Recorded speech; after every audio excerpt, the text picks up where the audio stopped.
Alright, you guys, welcome back to Reignited. Now, in this video, we're going to be discussing some of your questions that you had on my previous video where I did a review of the Hurricane engine that was in the Grand Wagoneer.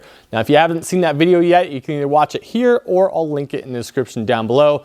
Check that video out first and then kind of come back here for the comments. Now, I guess the first thing I should do is answer the question of who I am and why my opinion matters. Well, honestly, I'm not sure my opinion does matter, but my name is Sky and I've been a Dodge technician for 12 years now. So I work on all these Chrysler products day in, day out. So I have a pretty good feel for them. So if anything, I would say that's where kind of my input is coming from, having that experience. Now, in my spare time, my favorite hobby is fabrication. So we are currently working on this project. It's a 2005 Dodge Magnum that I have supercharged and turbocharged. We're still in the middle of building it. If you want to check it out, you can click the link either right here or in the description down below. This is the kind of thing I'm really passionate about. So if you want to see more of that, definitely I encourage you to do so. Now, the second most popular question on that video, why was I wearing those bright orange gloves? Well, like I said, I'm a technician and I wear those gloves all day, every day while I'm at work. And I happened to film that video while I was on break during a work day. So that's why I was wearing the bright orange gloves. They're normally not quite so clean. Now, I also want to address another thing that a lot of people had comments about the Grand Wagoneer in itself. And my point in that video I explained was we are just talking about the engine itself. I don't care about the wrapper that comes around the engine. I'm talking about the engine and what sort of potential it has for the future. Now, along those lines, in that video, I talked about tuning the engine to give it different characteristics and to give it more power. A bunch of people were quick to jump on me and say, well, if you tune the thing, you're gonna immediately lose your warranty, and how could you suggest such a thing? Well, I do apologize because I thought that was obvious. You know, again, I'm talking about the engine itself here. I'm not talking about specifically buying a $112,000 Grand Wagoneer. I'm talking about the Hurricane engine and the potential it has for the future. And obviously, one of the ways to do that is to have an upgraded tune in it. And a lot of companies are already jumping all over this. I think I saw a post just recently from HHP. They were sending out a casting call saying, anyone who's got one of these Hurricane engines, can you bring it to us for a few days? That way we can start developing some tunes on them. Now, absolutely, that is true that you would lose your warranty on that engine if you are installing aftermarket tunes. But I gotta be honest with you guys, there's a lot of people out there who have a lot of money and warranties don't mean much of anything. They're far more interested in having the newest, latest, greatest thing that no one else has. And one of the ways to do that is to get one of these brand new engines with a special tune on it, and they can be that special someone even if for just a short period of time. So that's primarily why I talked about that in the video, because that's exactly what's going to happen. You're going to have these custom tunes out there. People are going to get them, they're going to install them on their vehicle, and they're going to feel like a special snowflake. Now, the next thing, so many people said that the exhaust tone that the 3-liter Hurricane puts out was subdued because it was in a luxury SUV. So of course they wanted it quiet. It wasn't going to have that kind of more muscly tone to it. And to that I would say in the video, I directly compared the Hurricane engine in a Grand Wagoneer to the 6.4 Hemi in a Grand Wagoneer. They are the exact same platform, but the Hemi has that muscle tone to it.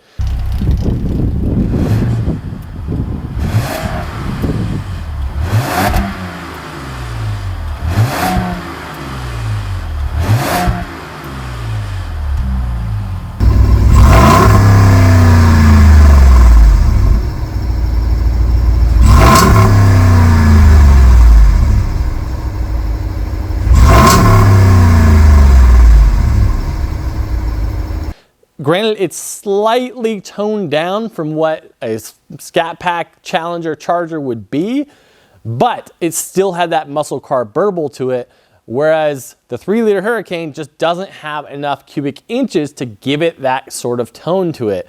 So even when they do transfer this engine into smaller, lighter vehicles, it will have a more aggressive tone, I grant you that, but it's still not going to be the same impact as a 6.4 Hemi. So I just want to point that out, that was a direct back-to-back comparison of two Grand Wagoneer models. So if they were really talking about, well, it's a luxury SUV, they just wanted it quiet, well, then the 6.4 Hemi wouldn't sound like it does in that same exact platform.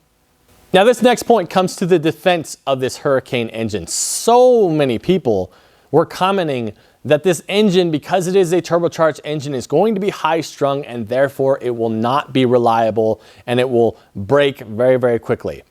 All right, guys, this one, I'll be honest, this is really a pet peeve of mine. We have got to get our thinking out of the 70s. Just because an engine is turbocharged does not mean that it is high strung. All right, I want you guys to think about something. The Toyota 2JZ engine from the 90s has proven that it can reliably support 1,000 horsepower on the stock short block. You've got the Ford Barra inline 6 turbo that can make 800 plus wheel horsepower on a stock short block. You got the BMW inline 6 turbos that can make insane power. If you are designing an engine to be turbocharged from the factory, inherently they build in enough tolerance to be able to handle these things. They are not high strung, okay? That does not then cause reliability issues. Now with this Hurricane, obviously I can't predict the future. I don't know how reliable this engine will or won't be in the future. I have high hopes that it will in fact be a very reliable engine that makes great power, but please, stop saying that because it's turbocharged, it's high strung and it'll break easily. That is not accurate. We also had some comments mentioning that the engine itself has cast pistons in it, and that's not going to work for a turbocharged engine. Well, I'd like to clarify here. There are two different variants of the Hurricane engine. There's a standard output and there's a high output. Now, the high output engine does in fact have forged pistons in it. I also had a ton of people asking what sort of vehicles are they going to put this engine in? Well, the truth is they haven't actually released any information on what exact vehicles it's going to be available in. The Grand Wagoneer is the only one that's confirmed. It's kind of like a soft release here to see how the engine does before they put it in other things. But my gut feeling is they're going to put it in almost everything. They spent so much in R&D on this engine that I think they're going to want to dump it in absolutely everything. I think we're going to see it in Gladiators. We'll see it in regular Wranglers. I think we'll see it in Grand Cherokees, Ram 1500s. I think it's going to be in almost everything that they make eventually. I'm not sure when that'll happen, but I definitely think it's going to proliferate down through their lineup. Now, a lot of people are saying that Dodge is really shooting themselves in the foot with this strategy, that they should never have gone away from the Hemi, and that they're losing their customer base. Guys, I agree with you on a lot of that, and I just want to say that Dodge doesn't have a say in what is happening right now. Okay, they are a subsidiary of Stellantis. Stellantis is telling them this is the direction you're going to go. I personally believe that Dodge as a whole, everyone in charge there, would rather keep on doing what they do because I believe that they know what their customer base is. And Stellantis is saying, yeah, that's fine, but this is the direction we're actually going to go, so get in line. Now, regarding the overall performance of the engine, I mentioned in the video that it does seem a little soft on the bottom. Now, we have to remember that that is in context of being in that gigantic boat of a vehicle that is the Grand Wagoneer.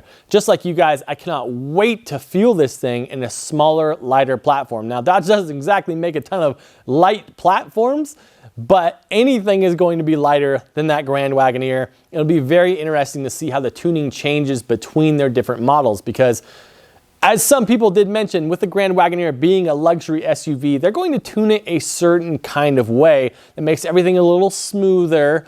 But if you put it in something a little bit more sporty, they will change the tuning to match that. So it might feel a little more snappy off the bottom.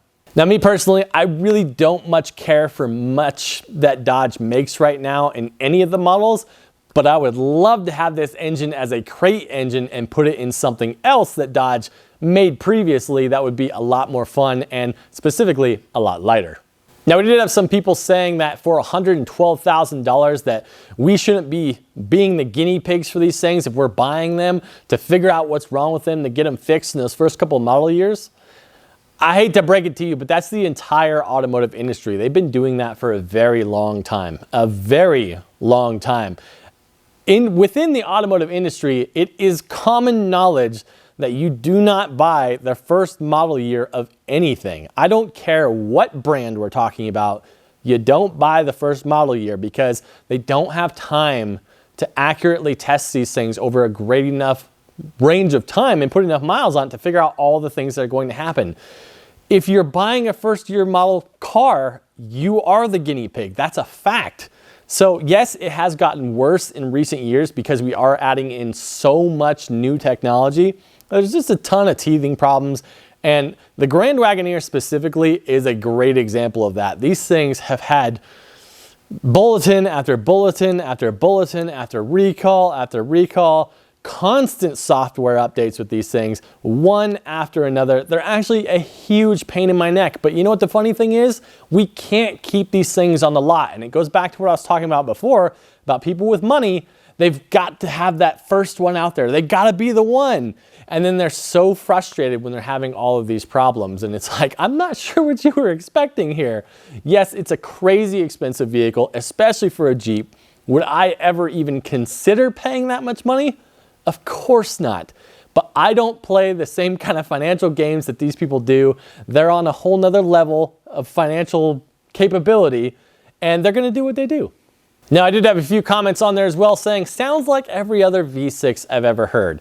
Well, it's not a V6, it's an inline six. And yes, there is a massive difference between a V6 and an inline six. I will take an inline six all day over a V6. So inline six, not a V6. Now, one of the things I didn't point out in the video is that yes, this engine does have direct injection. And I had a couple of questions from people. They're emailing me talking about it saying, hey, is there anything different about this direct injection to avoid some of the problems that other engines with direct injection have?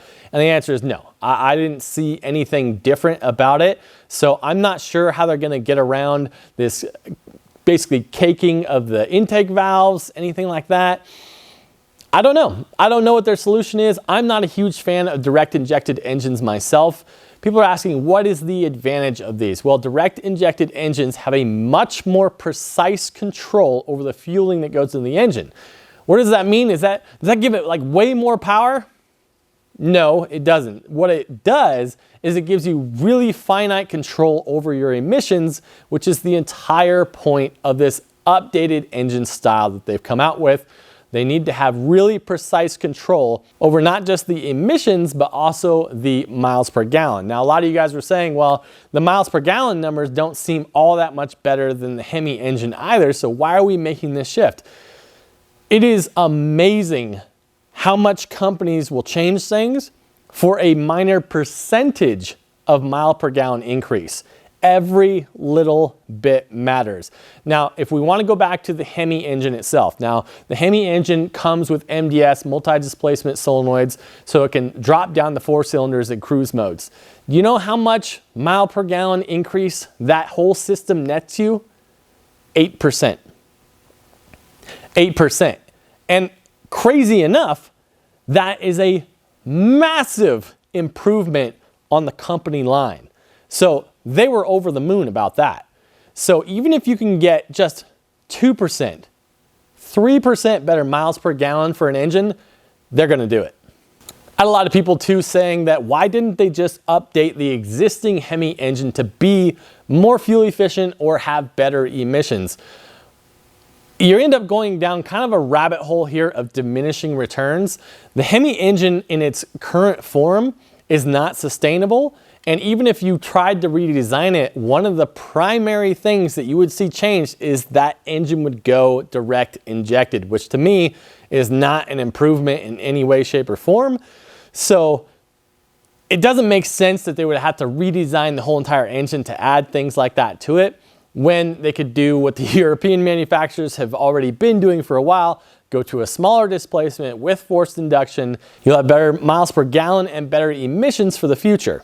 Now, something to keep in mind here, guys, is that the government standards for emissions and miles per gallon increase every single year, and the manufacturers have to meet those standards.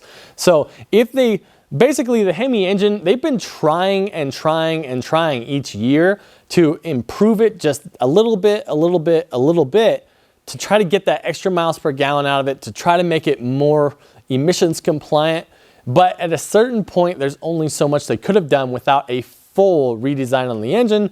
So it just made more sense for them financially to clean sheet it into a brand new engine that can meet the standards not only now, but continue to do so on into the future. I know there's a lot of people who are excited about the electric the electrification of the automotive industry. I know pretty much all of my audience is not, and I think all of you guys are aware that we are not ready for that yet. So manufacturers in the meantime still have to come up with internal combustion engines that can meet emissions and mile per gallon standards right now, and up to the time when these electric vehicles can take a more mainstream approach. So that's exactly what they've done.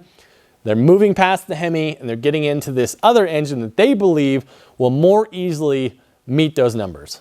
All right, you guys, that is going to do it for this video on the Hurricane engine. If you have even more questions about the Hurricane platform, go ahead and leave those in the comments down below and I'll see if I can get back to you on them.